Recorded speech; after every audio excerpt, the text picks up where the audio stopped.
Vous écoutez Alger Chaîne 3, le journal. Fazia, bonjour.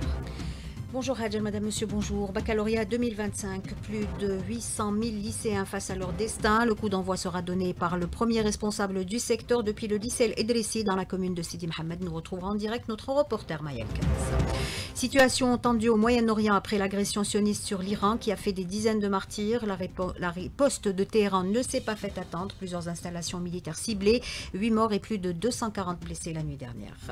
L'Algérie, bientôt membre du traité d'amitié et de coopération de l'Association des nations de l'Asie du Sud-Est, une adhésion rendue possible grâce à la solvabilité de l'Algérie et à son respect du principe de non-alignement. Installation ce dimanche des comités de wilaya chargés de l'assainissement du foncier agricole. Leur mission, régulariser la situation des terres agricoles avant fin 2025 conformément aux instructions du président de la République. Sport basketball, le NB Stawali sacré champion d'Algérie après sa victoire 70-59 face au Nehd, et en volée, le NC Béjaïa a remporté sa 4e coupe d'Algérie en battant Ben Aknoun 3-7-0.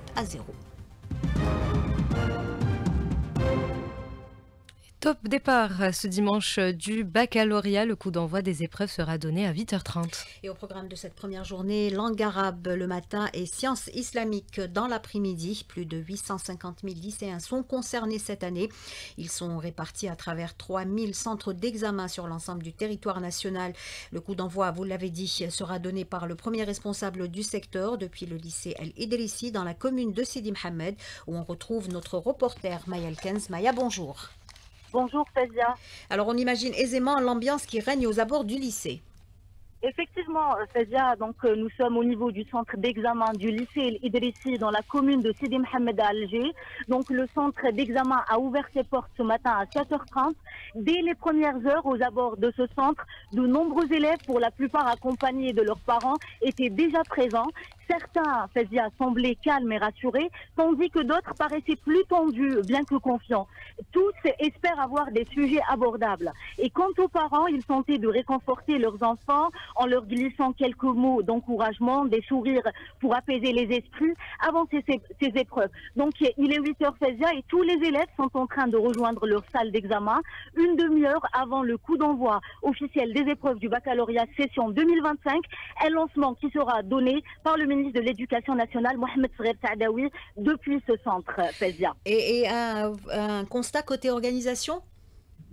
Bien évidemment, Fazia, le ministère de l'Éducation a mis en place un dispositif rigoureux, désignation d'un observateur dans chaque centre pour un suivi quotidien, surveillance renforcée des sujets, usage des brouilleurs de signaux et de détecteurs de métaux et escorte sécurisée des copies. Donc enfin, la sûreté de Wilaya d'Alger a déployé un important dispositif de sécurité, sécurisation des centres, régulation du trafic aux alentours des établissements et renforcement visible de la présence policière, pédestres et motorisés. Pour conclure, tous ces efforts, Fazia, convergent vers un objectif unique, garantir le bon déroulement des examens du baccalauréat dans le calme, la transparence et la sérénité.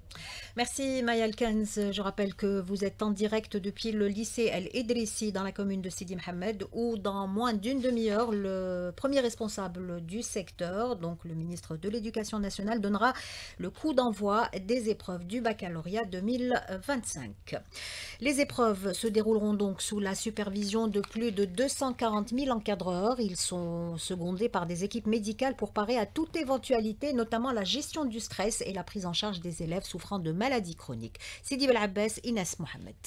Stress et crise de panique, c'est l'état d'esprit de plusieurs candidats, notamment le premier jour des épreuves du baccalauréat. Ils sont systématiquement pris en charge par les équipes médicales des unités de dépistage scolaire. Moudina Guetta Mohamed, chef de service des finances et des moyens généraux à la direction de l'éducation de Sidi Bel Abbas. On a mis en place des équipes médicales au niveau de 41 IDS, gérées par notre direction. Elles sont composées d'un psychologue, médecin et infirmier. Ces IDS sont dotés de tous les équipements nécessaires en cas de malaise de candidats. Le jour J, face à la feuille d'examen, souvent les candidats scolarisés sont angoissés. Toumi Mama, médecin à l'UDS du lycée Najah. La majorité, c'est le stress, surtout pour les élèves qui n'ont pas refait le bac, et surtout les scientifiques et les maths-élèves. Le jour de l'examen, ils bloquent. On a des élèves, ils sont pris en charge toute l'année, les asthmatiques, les épileptiques, les diabétiques, certaines pathologies comme l'hémophilie. Donc, ils sont bien pris en charge. Les psychologues sont appelés à gérer positivement le stress des élèves, explique Emmanuel. On pratique généralement la relaxation, aussi des techniques de souffle pour diminuer le stress et la panique, la méthode de la suggestion positive au moment de blocage, il y a aussi la stratégie de compréhension et de gestion du temps et aussi la stratégie d'augmenter la confiance en soi en état de trauma et panique périodique. Les spécialistes de la santé avaient sensibilisé bien avant les élèves à éviter de consommer les boissons énergisantes pendant la période des examens. De Sidi Blabès, Inès Mohamed pour Alger 3. Encadrement, dispositif de lutte contre la triche, correction, autant de questions qui seront abordées dans l'invité du jour. Nariman Mendil reçoit à partir de 8h15 Nora Tairi, inspectrice au ministère de l'Éducation nationale. Et cet examen verra cette année l'organisation du premier bac dans la filière art, ce qui illustre l'engagement des pouvoirs publics pour encourager la création artistique et soutenir la jeunesse créative. Un engagement qui s'est matérialisé par la remise du prix du président de la République à Limahachi pour les jeunes créateurs. C'était hier lors d'une cérémonie présidée par le Premier ministre Nader Al-Arbaoui en présence de nombreuses personnalités du monde culturel. Je vous propose d'écouter Fakhreddin Lounis et Ahmed Belmoumen, lauréats du prix à Limahachi. J'ai obtenu le prix de catégorie théâtre avec la pièce Cassette, production du théâtre régional de Guelma. Cette pièce qui a obtenu 4 prix au Festival international d'Alexandrie. Pour moi, c'est un prix pour avancer dans ce métier. J'ai découvert le monde du cinéma en tant qu'acteur. Après, en tant que réalisateur, j'ai fait beaucoup d'essais. Inch'Allah, on aura le soutien qu'il faut. Présent à la cérémonie, le ministre de la Culture a mis en avant le rôle des acteurs du secteur dans le développement. On écoute Zoher Balalou. Il y a un retour très important et on sent vraiment une ferveur auprès des artistes et surtout suite à l'engagement du président et ses discours très forts en disant que la culture doit couronner le développement de l'Algérie nouvelle. Donc ce rendez-vous a une connotation très particulière. Vous voyez l'abnégation et la volonté de tout le monde pour continuer à créer, pour lever le défi. Nous avons aussi un retour très fort à la culture. Pratiquement toutes les villages d'Algérie ont leur festival de cinéma, ont leur festival culturel et nous continuons à répondre aux besoins de notre communauté culturelle. Des propos recueillis par Hanan Seissi. Appel téléphonique entre le chef de la diplomatie algérienne et son homologue omanais, l'escalade au Moyen-Orient au centre de l'échange. Alors l'appel intervient au lendemain d'une réunion du Conseil de sécurité de l'ONU convoquée suite à l'agression sioniste contre l'Iran. Ahmed Attaf et Badr El-Boussaïdi ont exprimé leur vive inquiétude et appelé la communauté internationale à se mobiliser, soulignant par là même l'importance pour le Conseil de sécurité d'assumer pleinement ses responsabilités pour préserver la paix au Moyen-Orient et dans le monde. Et les armes ne se sont pas tues la nuit dernière. L'Iran a tiré plusieurs salves de missiles sur l'entité sioniste en ciblant notamment des installations pour le ravitaillement des avions de combat alors que l'agression sioniste contre les villes iraniennes a fait plusieurs martyrs et des dizaines de blessés dans plusieurs villes du pays. La riposte iranienne a fait 8 morts et plus de 200 blessés ce matin. L'entité sioniste mène depuis vendredi dernier des frappes sur l'Iran pour soi-disant empêcher la République islamique d'obtenir la bombe atomique, ciblant des centaines de sites militaires et nucléaires iraniens. Ces attaques sont considérées comme un casus belli par Imad Eddin Hamrouni, président de l'association Ahl el-Bayt. Il le dit à Mariam Abdou. C'est une déclaration de guerre gravissime. Ça montre que les Israéliens qui, depuis le 7 octobre 2023, n'ont jamais respecté aucun droit international. Ils ont massacré la population civile de Gaza et ils ont massacré la population civile du sud du Liban. Et aujourd'hui, ils continuent à Téhéran, à Shiraz, à Ispahan et d'autres grandes villes iraniennes. Cette agression militaire, c'est un défi à la communauté internationale qui laisse le gouvernement fasciste de Netanyahou continuer leur sale guerre en prétendant se défendre. Aujourd'hui, l'attaque de certains sites nucléaires est très dangereuse parce que toute contamination radioactive peut donner des conséquences très graves au niveau régional et au niveau international. Une situation qui inquiète la communauté internationale, d'autant que le risque d'embrasement dans la région est bien réel. Bassam Laraj, expert en relations internationales, en parle à Nesrine Dahmoun. Tant que cette confrontation va perdurer dans le temps, le risque d'un élargissement de ce conflit va devenir plus important, parce qu'on ne peut pas exclure l'intervention d'autres acteurs régionaux, que ce soit des acteurs proches de l'Iran, et dans ce cadre, on peut penser aux Houthis et au Hezbollah, et à certains groupes armés en Irak qui ont la capacité d'attaquer Israël. Et de l'autre côté, on ne peut pas exclure également l'intervention d'États alliés d'Israël à l'image des États-Unis.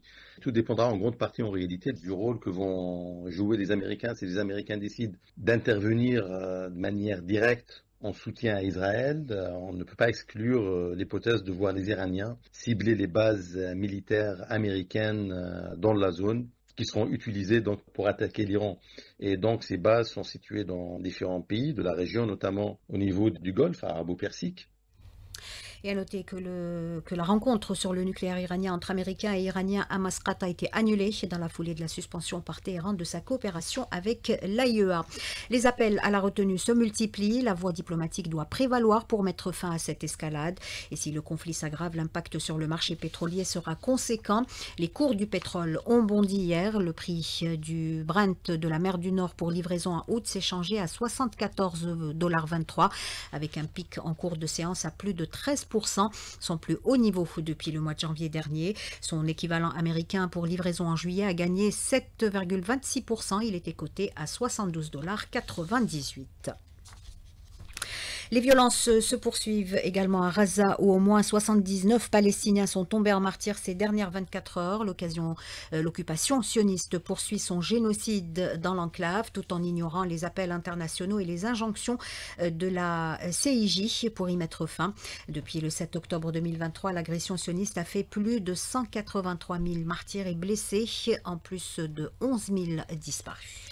L'Algérie, bientôt membre du traité d'amitié et de coopération de l'Association des nations de l'Asie du Sud-Est. Réunis à Kuala Lumpur lors de leur 46e sommet, les pays membres ont salué cette adhésion, réaffirmant l'importance de ce traité comme pilier de paix et de stabilité dans la région. Cette adhésion a été rendue possible grâce à la solvabilité de l'Algérie et à son respect du principe de non-alignement. Arslan Chihaoui, expert en géopolitique, en parle à Hakim Kamal.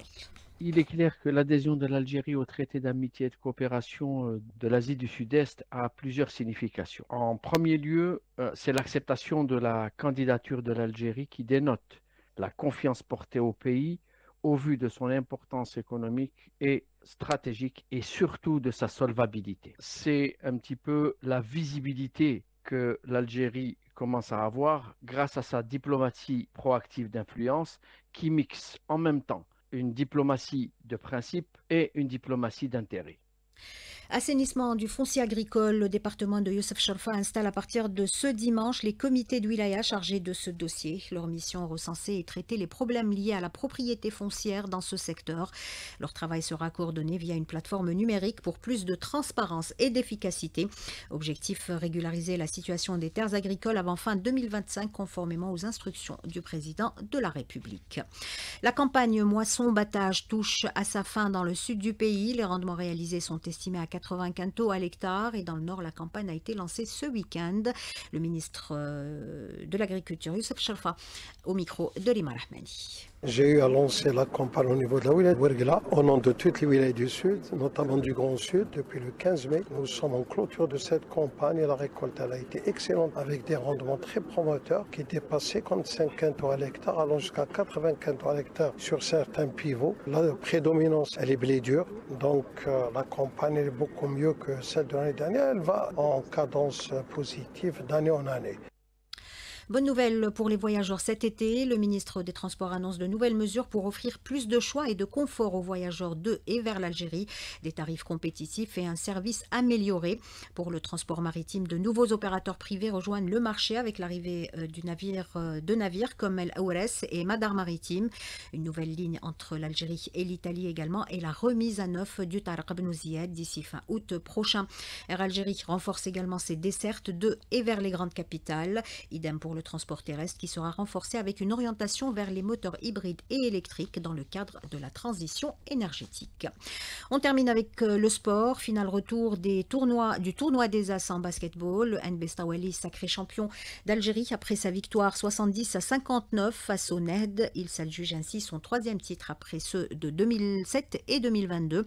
Et en volleyball, le NC Béjaïa a remporté sa quatrième coupe d'Algérie en battant Ben Aknoun 3-7-0. En cyclisme, dernière étape ce dimanche du Tour du Cameroun, 108 km entre Goulémako et Yaoundé. Hier, l'Algérien Islam Mansouri s'est emparé du maillot jaune, devenant ainsi le nouveau leader au classement général. Il est bien parti pour offrir une victoire finale à l'Algérie qui aligne 6 coureurs dans ce tour. 8h14 sur Alger Chaîne 3, c'est la fin de ce journal réalisé par Aïssa Abdelrahman. Yassine était à la console technique, Nesrine à la régie d'antenne et un autre Yassine au streaming vidéo. Tout de suite, c'est la météo de Hajar Messaoudi.